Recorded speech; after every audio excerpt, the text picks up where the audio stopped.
Movie के शुरू होते ही हमें बताया जाता है कि कुछ क्रिएचर्स और इंसानों के बीच वॉर चल रही है। उन क्रिएचर्स की एक क्वीन होती है जो कि इंसानों को मारना चाहती थी, इसीलिए वो बहुत तबाही मचा रही थी और उसने बहुत से इंसानों को अपना गुलाम भी बना रखा था। इंसानों का बादशाह यानी किंग उस रानी से लड़ना चाहता था, तो वो उसी जगह जाता है जहाँ पर वो रहा करती थी। वो एक ट्रिक खेलता है, उसको ये शो करवाता है कि वो वहाँ पर हार मानने आया है, लेकिन असल में वो उसे मारने आया था। किंग के पास एक तलवार थी जिसे सिर्फ वो खुद या उसका चुना हुआ इंसान ही उठा सकता था, और यही एक ऐसी चीज थी जिससे रानी मर सकती थी। अब मूवी प्रेजेंट टाइम की तरफ आती है और हम हेल बॉय को देखते हैं। वो अपने एक दोस्त को ढूंढ रहा होता है जो कि वैम्पायर्स पर रिसर्च करते हुए खो गया था। बहुत मेहनत के बाद हेल बॉय उसे ढूंढ तो लेता है, लेकिन उसे पता चलता है कि वो खुद भी अब वैम्पायर बन चुका है। उसकी वजह से लोगों की जान खतरे में जा रही थी, तो उसको लोगों की जान बचाने की खातिर अपने ही दोस्त को मारना पड़ता है। कुछ दिन गुजर जाते हैं और हेल बॉय को उसके फादर अपने पास बुलाते हैं। वो उसको कोई मिशन देते हैं कि एक जगह कुछ क्रिएचर्स ने अटैक कर दिया है और तुम्हें वहाँ जाकर ये सब ठीक करना है और इसको किसी न किसी तरह रोकना है। हेल बॉय उस कंट्री में जाता है तो उसे पता चलता है कि ये क्रिएचर्स इंसानों को खाते हैं। वो वहाँ पर एक क्लब में कुछ लोगों से मिलता है जिसमें एक लड़की भी होती है। वो उसको उसके पास्ट के बारे में बताने लगती है कि जब तुम पैदा हुए तब तुम नॉर्मल भी नहीं थे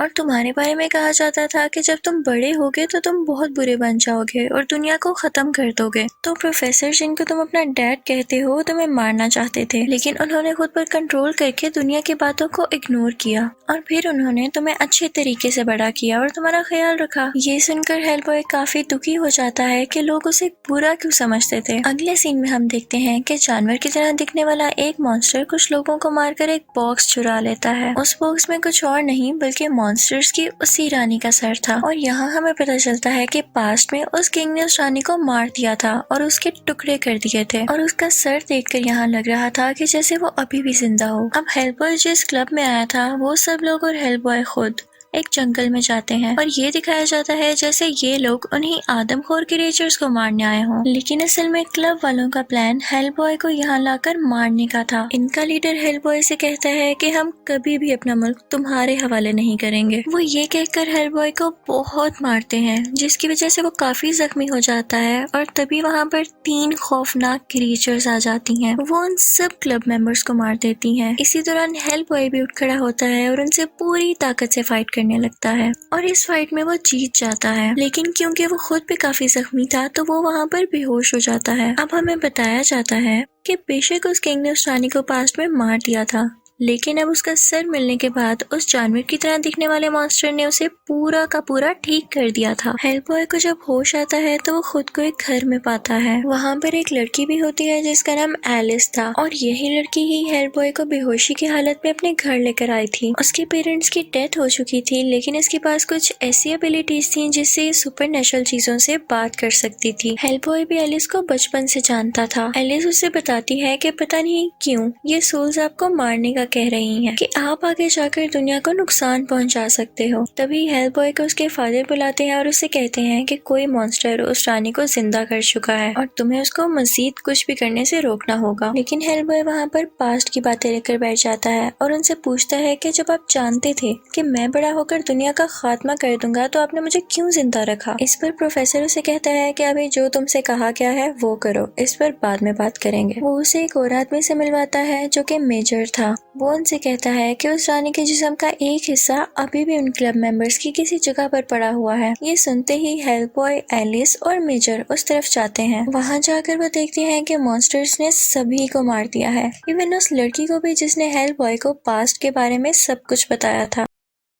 एलिस उनको बताती है कि इस लेडी की सोल यानी रूह अभी भी यहाँ पर है। वो उससे बात करने की कोशिश करती है और तभी उस लेडी की रूह एलिस के मुंह से बाहर आती है। वो हेल बॉय से कहती है कि मॉन्स्टर्स की वो रानी वापस आ चुकी है और किसी राजा की तलाश में है ताकि वो और ताकतवर बन सके, लेकिन याद रहे उसे हरगिज़ ताकतवर न बनने देना। और ये कहकर वो गायब हो जाती है। इसी दौरान उन लोगों को किसी की मूवमेंट महसूस होती है और जब ये लोग जाकर वहाँ पर देखते हैं तो वहाँ पर वही मॉन्स्टर होता है जो कि उस रानी का आखिरी हिस्सा लेने आया था। हेल्प बॉय उसे मारने के लिए उसकी तरफ बढ़ता है, लेकिन उसे कुछ होने लगता है जिसकी वजह से वो जानवर की तरह दिखने वाला मॉन्स्टर वहाँ से भाग जाने में कामयाब हो जाता है। इनफैक्ट जब एलिस छोटी थी तो विचेस ने उसको चुरा लिया था और उसकी जगह इस मॉन्स्टर को वहाँ पर रख दिया था, और तब हेल्प बॉय इस मॉन्स्टर को भगाकर एलिस को वापस लाया था, और इस बात की वजह से मॉन्स्टर आज तक गुस्से में था और इसीलिए हेल्प बॉय के पीछे हाथ धोकर पड़ा हुआ था। अब हम देखते हैं कि मॉन्स्टर्स की रानी ने एक रिचुअल करके अपने सारे बॉडी पार्ट्स एक साथ जोड़ लिए थे। वो जिंदा तो हो गई थी,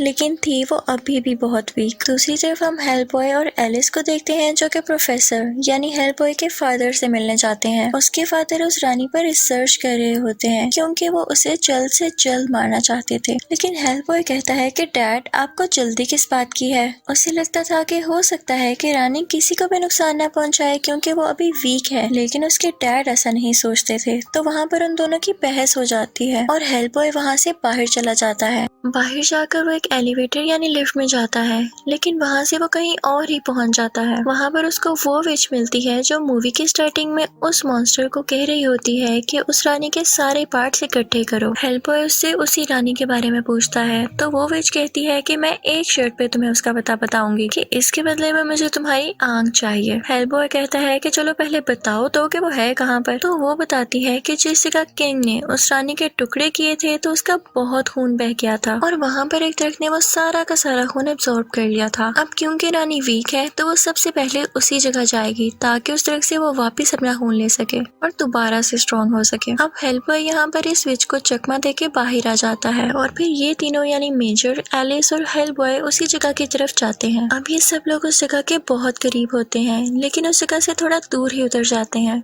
लेकिन वहाँ पर उस रानी की आर्मी यानी फौज पहले से थी, वो उन पर अटैक कर देती है। अब मेजर और एलिस उस फौज को रोकने लगते हैं और हेल्प बॉय उस रानी की तरफ जाता है ताकि वो उसे सारा खून एब्जॉर्ब करने से रोक सके, लेकिन यहाँ बहुत देर हो चुकी थी। रानी ऑलरेडी ही वो सारा खून एब्जॉर्ब कर चुकी थी और अब हम देखते हैं कि रानी बहुत ज्यादा पावरफुल हो गई थी। रानी कहती है कि मैं तुम्हें एक और मौका देती हूँ, मैं जानती थी कि तुम मुझे ढूंढ रहे हो, लेकिन मैंने फिर भी तुम्हारी जान बख्शी। अब मैं तुम्हें फिर से कह रही हूँ कि हम एक साथ मिल जाते हैं और पूरी दुनिया पर रूल करेंगे, बस तुम्हें मेरा साथ देना होगा। लेकिन हेल्प बॉय उसे कहता है कि तुम मुझे खरीद नहीं सकती हो और उसकी ऑफर को ठुकरा देता है। रानी बहुत गुस्से में आ जाती है और एलिस पर जहरीला तीर मार देती है और यहाँ एलिस की तबीयत खराब होने लगती है। जाते जाते रानी हेल्प बॉय से कहती है कि मैं जरूर वापिस आऊंगी क्योंकि मेरे अंदर एक डीमन है जिसे मैं जरूर बाहर निकालूंगी। यहाँ पर हम एक और विच को देखते हैं जो कि पहले उस रानी की दोस्त हुआ करती थी, लेकिन इन दोनों ने एक दूसरे को धोखा दिया और इनमें नफरतें आ गईं। वो हेल्प बॉय के पास आती है और उसे बताती है कि एक ऐसा जादूगर है जो कि एलिस को बिल्कुल ठीक कर सकता है। ये जादूगर दरअसल उसी किंग का बहुत खास आदमी था और इसने उस रानी को खत्म करने में किंग की काफी मदद की थी। हेल्प बॉय एलिस को इसके पास लेकर आता है तो ये जादूगर उसे बिल्कुल ठीक कर देता है। वो हेल्प बॉय को बताता है कि असल में तुम हो कौन। वो कहता है कि किंग की पोती यानी ग्रैंड डॉटर ने एक शैतान यानी डीमन से शादी कर ली थी और फिर तुम उनसे हुए। वो कहता है कि जब तुम पैदा हुए तो लोगों ने कहा कि ये तो हेल्प बॉय है और दुनिया को खत्म कर देगा, इसीलिए सब लोगों ने तुम्हें बुरा कहा। वो जादूगर उसे बताता है कि अगर तुम वाकई रानी को मारने के काबिल हुए तो तुम वो तलवार उठा लोगे जो कि किंग की थी, और फिर वो अपने मैजिक से वही स्वर्ड वापस बुलाता है। हेल्प बॉय उस तलवार की तरफ बढ़ता है ताकि वो उसे उस पत्थर से निकाल कर उठा सके,